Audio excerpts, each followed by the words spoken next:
Why are you doing so much work and yet you're still fucking weak? And what you allow to come in your mind controls your fucking heart.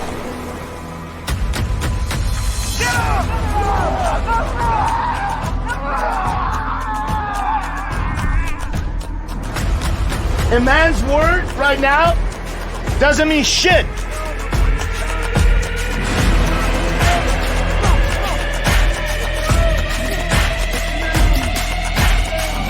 Imagine if you just have that in your life.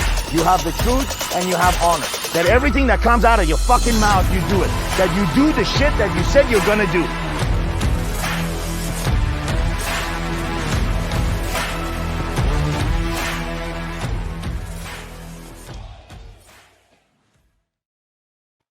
Yeah, welcome to the Warrior Week podcast. I am your host, Coach Max. This is your coach, Coach Sam Falsafi. Hi, Coach. How are you today? Hey, man. How you doing? Very good, very good. And today we're going to talk about weakness. It's a continuation of what we talked about, exposing our weaknesses on the last podcast.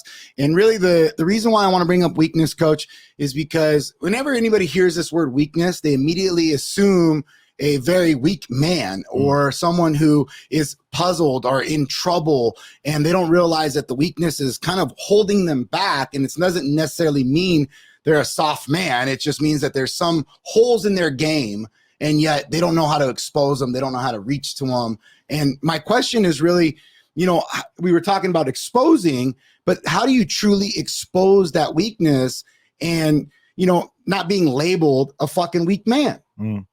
The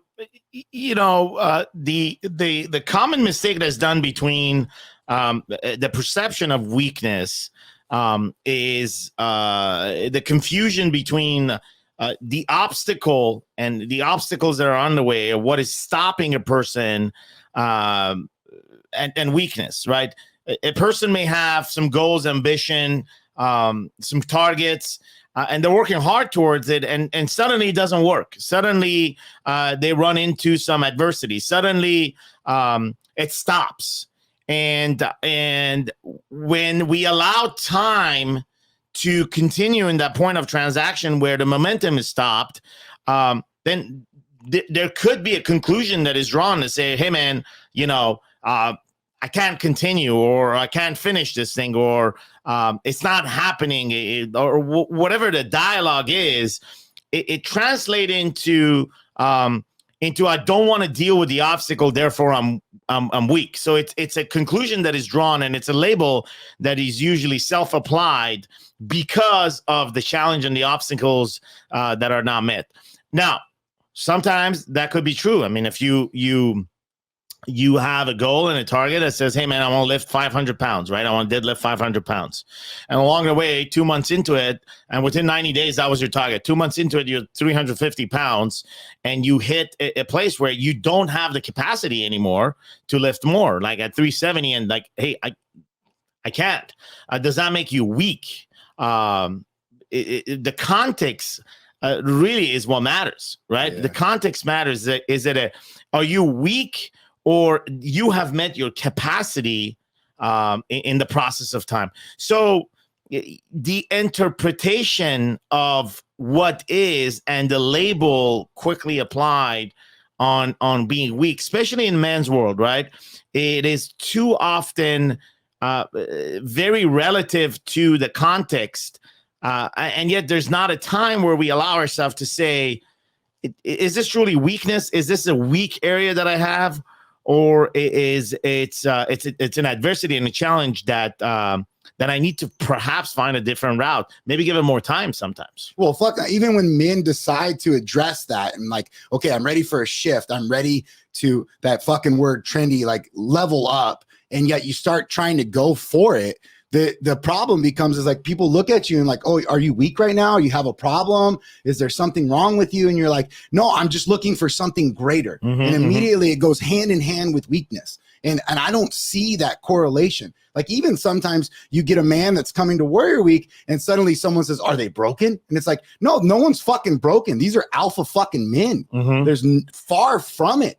Far from it. There's the perception that whenever you're working on something, that you want to make it better, and by default is that if they want to make it better, but somehow it has to be broken or it has to not work. And that may be true. That may be true that something, according to the standard of the person that decides to work on, is not good enough because they have higher standard. And with a higher standard comes the demand for a higher performance. The problem is the hypocrisy for most men, which they all want the high standard, but nobody wants the high performance. Nobody wants to do the work. It's like what the prime minister of Canada once said, John Chrétien, says that everybody wants to go to heaven, but nobody wants to die. And he summed it up perfectly, which is that everybody wants the high standard, but nobody wants to back it up with the performance that is required for that high standard. So as a result of it, we lower the standard so that we can just light up our performance a little bit higher. Yeah, you see this even inside of Christianity, right? Like a lot of people want to be Christians and they go through this process of oh, hey, I want to be Jesus-like. I want to follow in his way. And yet they still curse at people. They're still greedy about money. They're still out there and they're not truly investigating like, well, how can I be more Jesus-like or how can I walk in his way? And they lose they want the label of the Christianity more than they want the actual actions of his way. Yeah, well, I don't know about cursing because that will put us right in there. But and again, we're not here to say who's Christian, who's not Christian. But correct. But to your point, is the label desired, or they're taking a stand for it? And if it's just the label that allows them to belong, then they're not really putting the fight to stand with. And in reality, like what Christianity is all about weakness. It's about leading with your weakness. It's about it's about the truth. It's about honesty, and it's not just about moral values. That's not the only matrix in your authenticity. And when it comes to Christianity, it is the moral values plus the performance value. Right? You can agree with everything that the Bible says, and you can read the Bible. But if you don't do what it says, if you don't do what you read, then your performance goes a big fat fucking zero. And you can put fucking cursing right in there with that, because really what cursing is not what we think it is. Cursing is dismissing. We talked about this often here, and also a word is like dismissing God's miracle and calling them coincidence. To me, the word coincidence, oh, that's a coincidence. That is more of a curse than somebody saying fuck. But again, that may be an opinion. We're not here to debate that. But the reality is the following. The reality is that there is hypocrisy even in authenticity, because just standing for moral values is not enough. There is also a performance value that needs to match up the standard value created in authenticity. And often that duality doesn't match up in today's society. It's like when you say the hypocrisy, a lot of men, they want like the results, but they don't want to do the work. Or, hey, I'm going to give space to somebody, but then they harass them. I want it now. And they don't let somebody develop inside that time. And what I see is that, a lot of men are wanting this great vision of something, yet they don't want to actually get off their couch, or they don't want to do the fucking footwork that it's going to be required. Like, hey, I want to lose 20 pounds, but hey, I don't really want to diet that much. Or I want to make $1 million, but I don't want to work 10 hours a day in the beginning. Yeah. And to some extent, that is the world that we live in. To sit here and judge that world is not to be better than what it is. Yes, that is the world that we live in. You and I do that. Yeah. We sit here and we say we see that, and like, fuck yeah, we're part of it too. You and I do that. The reality is that we have to be grateful for the reality that is created for us, which is we fuck up. Right? That we're gonna fuck it up no matter what. No matter how perfect our plan is, it is gonna get punched in the fucking face by his plan, by God's plan. And so the humbling act of fucking it up allow us to be a finisher. There's a difference, excuse me. There's a difference between that was weird. That was the first time I said excuse me after coughing. I don't know where that courtesy comes in. That's not really in our blood. But anyway, it's the God talk. You got God on your mind. Yeah, probably. So there's a difference between a quitter and a non-finisher. Too often you think, oh, I didn't finish that race. That's not a quitter. A quitter is somebody that never started. A quitter is somebody that never did what they said they're going to do. A quitter is somebody that said, hey, I'm going to do that and never did it. A non-finisher is a person that was not able to finish because of a capacity issue. Something happened, an incident, the race, or the person that's not able to lift the deadlift because they have met their maximum capacity. That is a non-finisher. A non-finisher, it has all the chance to finish, right? A non-finisher is somebody that comes back. A non-finisher is somebody gets knocked down and gets up. That's a non-finisher. That's not a quitter. And a non-finisher, there's nothing weak in a non-finisher. Yeah. And if we tie it into what was your question, is that there is going to be a point of transaction in our life with adversity and obstacles are going to stop our momentum and are going to cause us to get on our knees and say, hey, man, I can't finish this thing, not because I don't want to. It's just my current capacity doesn't allow me to finish this thing. And this could be in a financial transaction. This could be in a physical commitment. This could be in anything that you can pursue and that you run into a situation where you and I become non-finisher. You and I have been many times non-finisher and shit that we said we wanted to do, and we put the efforts behind it, and something somewhere somehow stop the progress of that. And we can sit here and we said it's all on us. We can sit here and say it's all on them, or we can look at it and say, hey, that was a race that we didn't finish. What did we do after? Did we accept it that it's non-finish? Did we set a plan to come back? Did we course correct immediately and ran the course in the next day? Like, what was the action taking at the point where we had to stop? Because if you don't stop stopping, then you are actually a finisher and not a quitter.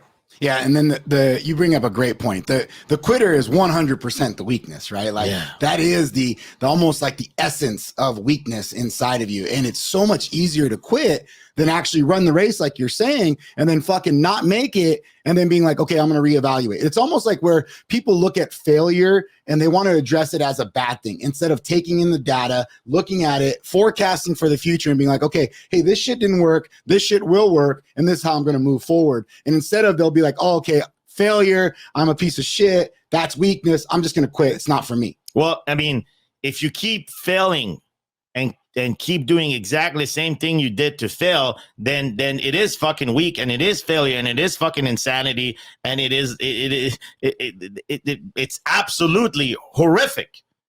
But if you keep failing with with different angles, trying at the same thing over and over and over, just trying different angles, that is not failure, man. That is a non-finisher story. That is a dedicated finisher in a non-finisher process as of right now.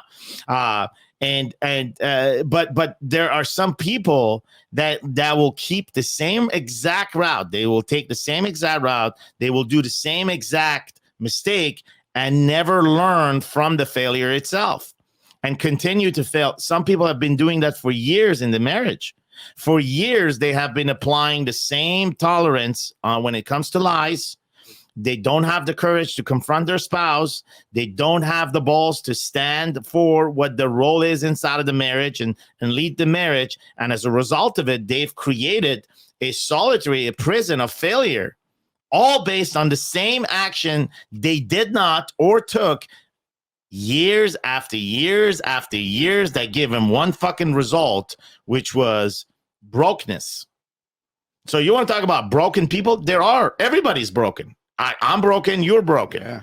But are we stuck in a prison of brokenness? Are we stuck in a solitary? Fuck no. Fuck no. Are we sometimes in general populations? Yes, we are. We all do have some kind of prison in our life that we fall into slavery of for a period of time. But it's not as isolated, solitary that says I'm stuck here forever with no hope.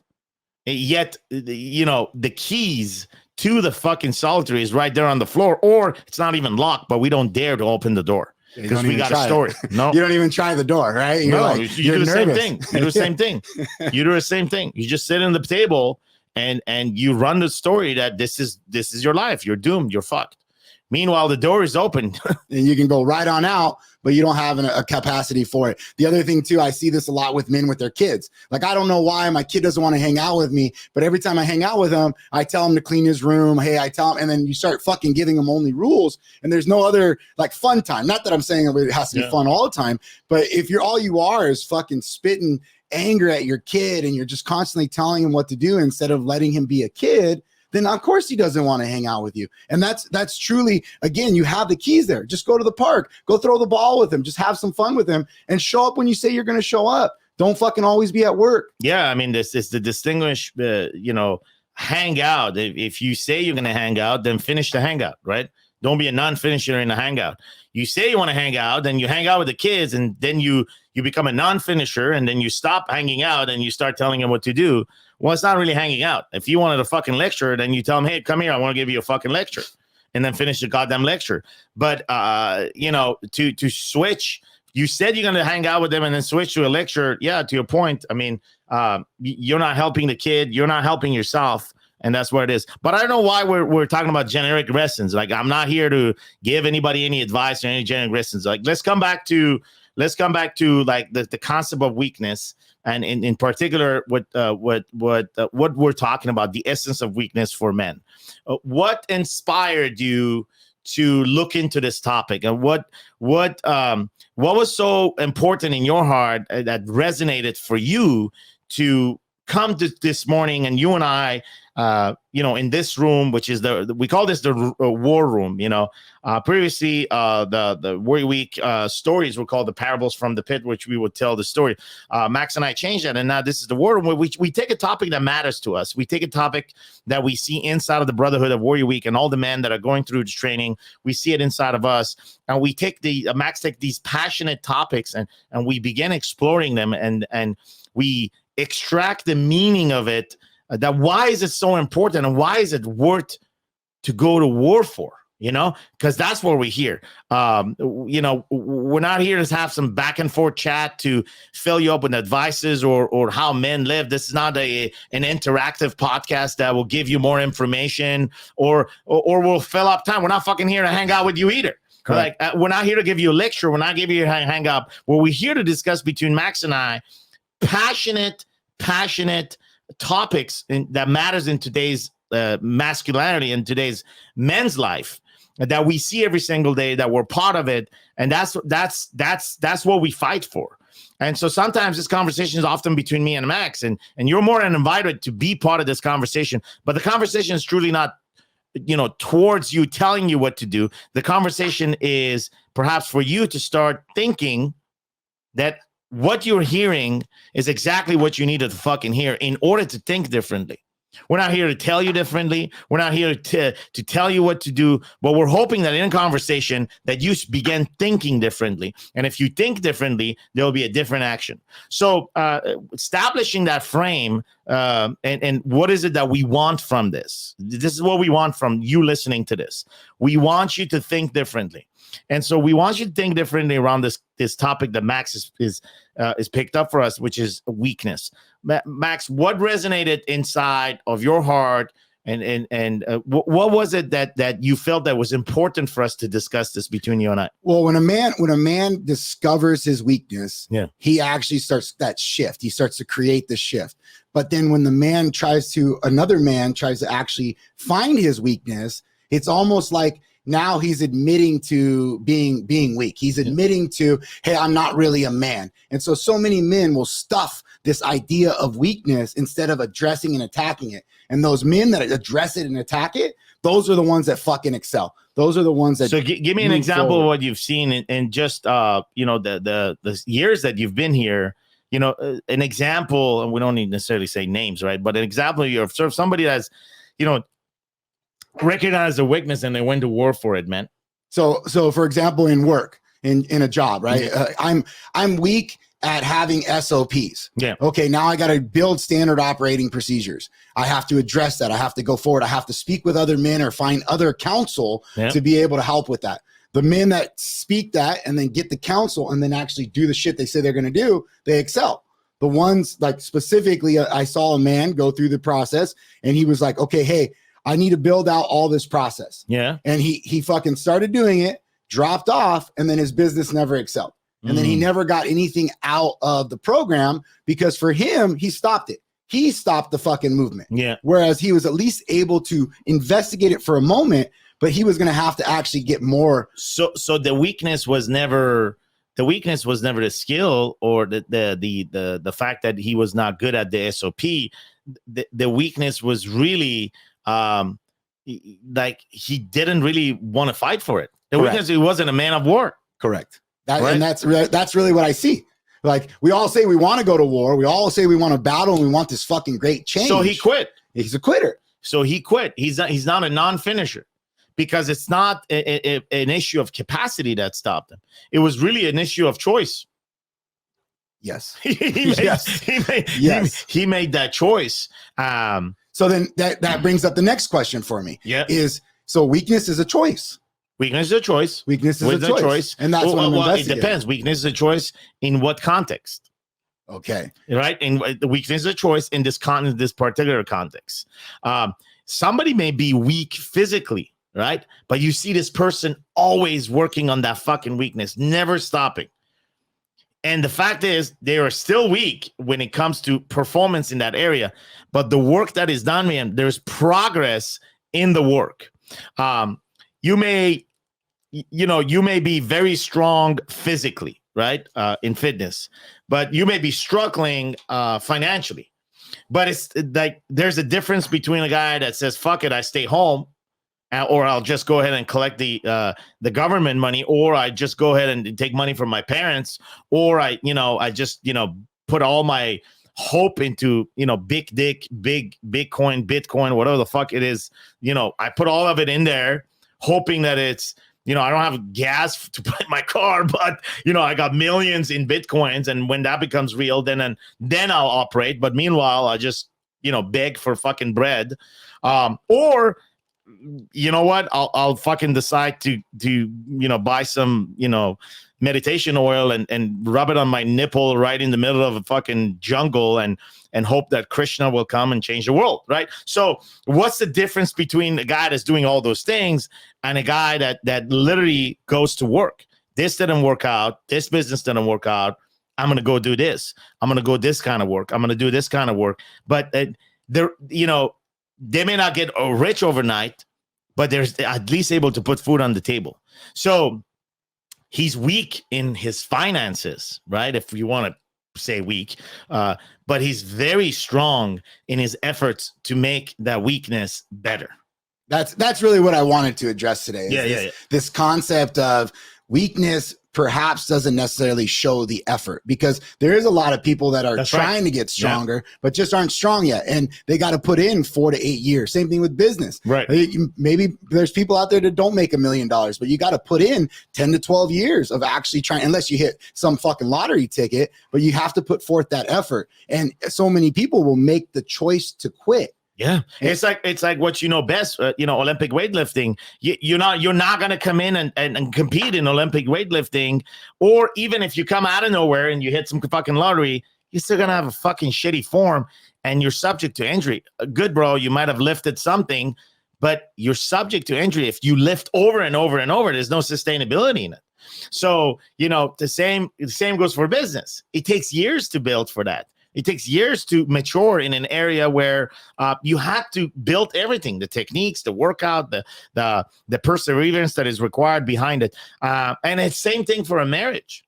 Yes. We invest so much into our education. We do. We invest, in high school, bachelor's, master's, doctoral. You ask people how much you invested in your education. They'll tell you 100,000, 150,000. And then and their marriage is a shit show, or it's average, or it's okay, And then you ask them the question, hey, man, how much have you invested in your marriage? Nothing. Well, I paid for my wedding and I bought a fucking ring. I said, that's not investment. That's the logistics around getting married. So let's just not. Did you invest the same amount of money that you spend in your education in your marriage? No. So what the fuck do you know about your marriage? But nobody even asked that question. Yes. Right. And By asking that question, it's the beginning of doing something.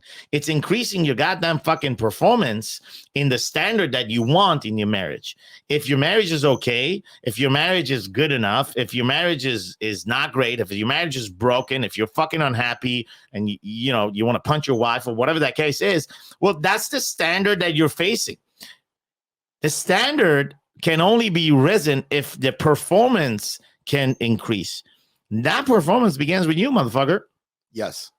It has to come from you, right? Like that again goes back to the choice of it. And that's really what it's always comes down to, this choice of like, okay, hey, I can actually keep working. I haven't gotten the results I wanted yet, but I'm getting closer to it. Or I can actually just quit. And that's what I see a lot inside of men. And it pains me. It pains me because I know that it just takes fucking work. And this timeline is completely different of my timeline, your timeline, everybody's timeline. But we live in this world now of, hey, I want it now. It has to happen. It's not necessarily okay to wait around for 10 years, 20 years. Or a period of time that you need to work on your marriage. So what happens by default is that, because you don't want to put in the performance and, to your point, the time behind it to persevere in order to higher the standard of what currently it is, because you don't want to do that, because of that choice, because you did it once and you feel that you draw a conclusion that you've done everything you could, then you begin the actual definition of weakness here. Then you are an actually weak motherfucker, because then you start blaming others. You blame your wife. And in blaming, you are the weakest fucking man on the planet. There is not a man on the planet that is weaker than a blamer. Yeah. Period. You see it, right? They blame their wives for their business. They blame their kids for their business. Their business is fucking weak and it's not working well. So then we, you and I, you and I do that, man. We're not separated from the gang. We're not separate. There's nobody on the fucking stage here. We're not here to fucking tell you that our shit smells like rose. We at all time, that's the whole fucking point. We at all time will do that. We at all time will fuck it up by blaming, because there's going to be a situation where the triggers come into place. And in that moment, we all become the weakest man on the fucking planet. And we start blaming. Why? Why is it all of us, including, your fucking pastor and the people that you consider the most holy? Because it exists in all of us. It all started in the garden when Adam turned around to God and said, well, she took a bite, the woman you gave me. That motherfucker started blaming God. And that was the invention of blame for man. And ever since that, we've been carrying that generation through generations through generation, through this physical birth. We are inheriting this idea of blame. And so what is weakness? Well, true weakness in its definition, true weakness, and that when a man is at the weakest, he will fucking blame. Because that's what Adam did. He blamed the woman that you gave me. It's inherent. And how many times you and I have done this? Something doesn't work at work. It's just like, fuck, it's that guy's fault, or this guy's fault, or it's because of that, or because of this, or something didn't work out in our marriage. Something didn't work out in a basic conversation with a wife. Well, she's stubborn. She nags. She doesn't understand. She talks about shit that doesn't matter. We should talk about shit that actually matters. How many times you and I run these narratives in our mind? And the point of this is that, hey, man, we're just mirroring what you're feeling or what you're hearing on this side as you're listening to this podcast. How you're operating is really not different from how Max and I operate in our lives. The different may be that we just carry more awareness about the fact that we need to be fucking honest about two metrics in our fucking lives. Our authenticity has two metrics. One, I got to be honest about the value of my standard. Two, I got to be honest about the performance of my standard. I cannot be a type of man that says, I'm honest about the value of my morals, but I'm going to hide my performance. And you see that all the time. Yes. You see that all the time. People taking a fucking stand for a topic. They're passionate about it. And yet in their performance, they don't do the shit that they stand for. That's pure fucking hypocrisy. That's why honesty, authenticity always has two metrics. The value of your morals and also the value of your performance. I mean, that goes back to originally what we talked about. Stop fucking lying. Tell the fucking truth. It's just that really the code it's of complicated. it all. Yeah. It's like, oh, okay, I'm going to stop lying. Well, like, understand that when you stop lying, that's great. And when you start telling the truth, you need to tell 100% the truth, not 50%. When you just express your stand on your morals, that is 50%. You need to back it up with 50% of your performance on with the topic that you stand. If you come here and you say, hey man, fuck pornography and blah, blah, blah, blah, blah, this and that, well, motherfucker, you better not watch porn, because then your performance ain't going to be that high. And that's the duality. That's the double-minded man. That's the hypocrite man that exists. And most often those men are find themselves on a fucking stage where they're preaching and teaching people what to do, and yet their performance in that action equals a big fuck fat and zero. And that's what you'll never hear from us.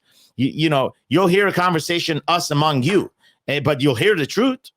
Yeah, and to me, you said it best when you're talking about performance based. You know, everything comes down to the results of what you're doing. And if you're saying that, hey, I'm working on it, I've realized I have some weaknesses, I've realized that I'm telling the lies here and there. Okay, now I just need to address it, or I can continuously live that lie, right? Which we all done that as well, right? Like it just starts going that way, and next thing you know, like, well, I have to do other things, so I'm not going to go home, or hey, I'm not going to be there for my kids, and fuck, you're back to the same spot again instead of just addressing it. 100%, and we're going to continue that lie until it gets to a point where our back is in a corner and we have to do something on it, and there's a cost that comes with that.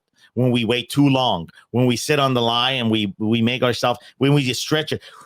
At one point, it's going to fucking explode. But do we really need to allow it to that point so there's a cost that is heavier, or can we catch it early? And that's really what Warrior Week does. It sharpens a man's heart and mind to stop the drift while it's happening and not allow it to just completely take us away from the shore. Yeah, I remember you telling me that really early on. Like, hey, if they lie, it's gonna catch up to them. If you lie, it's gonna catch up to you. Yep, so just know that. And I was like, yeah, whatever. And then I can see it. I see it just starts eating people away. And that's something where, again, comes back to that weakness. Yeah. The lie is the weakness, and it creeps into the darkness, and then it pulls you right fucking back out. Yeah. So for a man that wants to investigate his weakness, and he wants to kind of start looking at this, he's going to tell the truth. He's gonna live no longer lying. What would you tell someone? Come to Warrior Week. If you want to investigate your weakness, you're gonna have to investigate it in under a pressure and under a week where your mind is not informed by anything else but your own investigation. That's what Warrior Week is. A Warrior Week is an investigation on a topic that you think you know the answer, and yet you're going to go to this investigation based on a series of experiences that are created in a condition and an environment that is created for you. Nobody's going to tell you what the investigation is. Warrior Week is not a class. Warrior Week is not a lecture. Warrior Week doesn't have the answers for you, except if you are willing to investigate over a period of time without getting influenced on anything that you have been influenced by the time being. So if you want to test and if you want to know where is your weakness in your marriage, is your weakness in your business, or you think your business is weak, or you think your marriage is weak, and yet you find out that there maybe your spirituality in your body, like there is what you think and there is what is, and there's a match between those two that nobody else but you can create the bridge inside of the Warrior Week experience. This has been done for the past 8 years, over 3,500 graduates. Like, dude, I don't have anything else to say than to fucking come to Warrior Week. Find a way to come to Warrior Week and make your way there to continue this investigation. I dropped it right here, warriorweek.com. Check it out. And then as well as if you guys are interested in seeing past podcasts, check us out at warriorweeknow.com. And then, like always, hashtag Warrior Week. And then just know that today, if you find yourself inside of this and it's resonating with you, write down what your weakness is, and then write down that you're going to make a commitment today to get out of this and what that is, and make a vow for it. And then check us out. Thank you, Coach. All right. Thank you. Quit on your wife, quit on your kids, quit on your desires. It's okay to be okay. Manually putting the fucking blindfold on yourself. Tonight, you're gonna find out what power is.